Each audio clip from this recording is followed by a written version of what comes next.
How's it going, Lone Riders? What do you think about Rackless Motobags?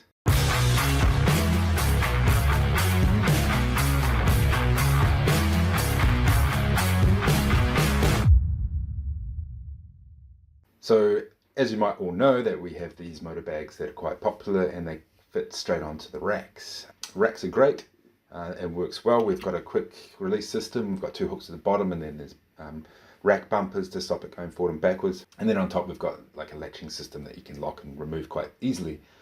So we could also go one step further and look into the guys that don't have rack, typical GS, or they don't want to buy racks and put them on their bike. We can fit straight into the OEM slots, because most bikes and most manufacturers actually have two hooks or 2 holes at the top of them under the passenger rear seat, and they've also got some kind of connecting point on the passenger foot peg.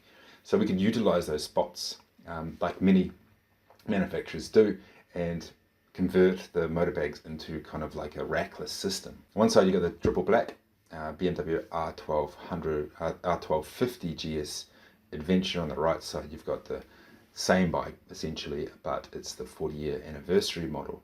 One with racks and one without. BMW, they advertise their bike without racks, even though pretty much every adventure version of this bike comes with a luggage package. The GS version of this, so it's the smaller version of this, doesn't come with racks. You have to buy racks to put on the motor bags, and some guys just don't like that. They just don't want to put racks on. And I understand. I took my racks off my bike to do some testing, and I was like, okay, this bike looks so much better without racks. So we were thinking about making a rackless motor bag. So we did a bit of, first we scanned the bike in and did a bit of testing here and see how we could actually achieve it, and it looks quite possible.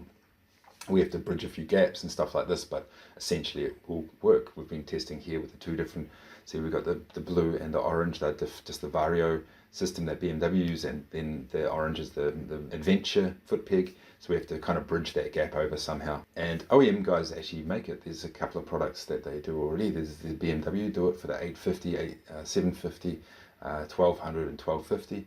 And Honda do it for the AT, the Africa Twin, and so does Suzuki. So essentially it's the same thing across the board. Every OEM manufacturer, does the same thing. It's 2 hooks on the top, passenger foot peg. You've kind of got like this pivot point where, so it just stays stable in there.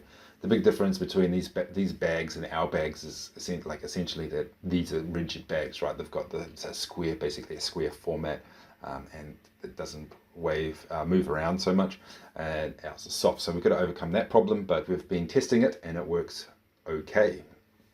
It works okay. It doesn't work great, but we're going to work on that and like give it a bit more structure and rigidity. And here you can see that this is with our motor bags with our prototype on it already, and we've tested it. So it's passed the first test, which is it actually feasible?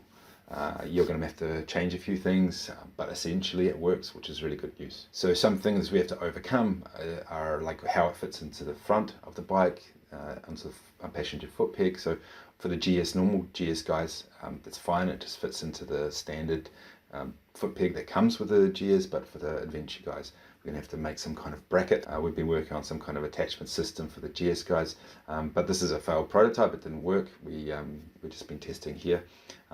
But something like this, it's going to come off we're going to bolt it in somehow and bring it out to make it work. So it's one of the things we have to figure out. Another thing we have to figure out is how the keys work. So there's 2 options.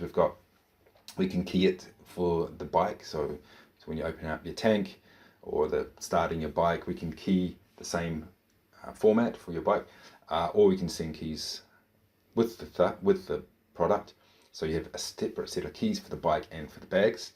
And the other option is to send both, which we probably will do, because the problem is that these locks here, they get keyed for your specific lock for your GS or your bike, and I installed mine. I did this once, and like I'm okay.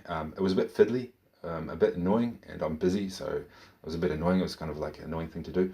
If not, then you'd have to go to the BMW dealer and they'd have to key it for you, or the locksmith, even better, probably cheaper, or the dealership, the bike dealership, and get it keyed in for you. That's one of the problems, that if we send like just the kit to adapt it to your key, that's what we're thinking about and trying to solve. So essentially we might have to send both. We might have to send a keyed version, so basically you put we have our key that goes in there to start, just to get you going, and then you can take that to the locksmith or something, and then they can change out the barrel and key it to your bike. Or you can do it yourself. It's not that difficult, but yeah, it's a bit fiddly. It's very small springs and stuff like this. So that's another problem we're looking at. So yeah, if you like these kind of product development videos and you want to give us feedback about what we can do and what we should definitely add into the product, any advice, so if you've had a crash or something, yeah, tell us so I can figure out how to manage that crash. I'm thinking we just pop it off. We pop the bag off.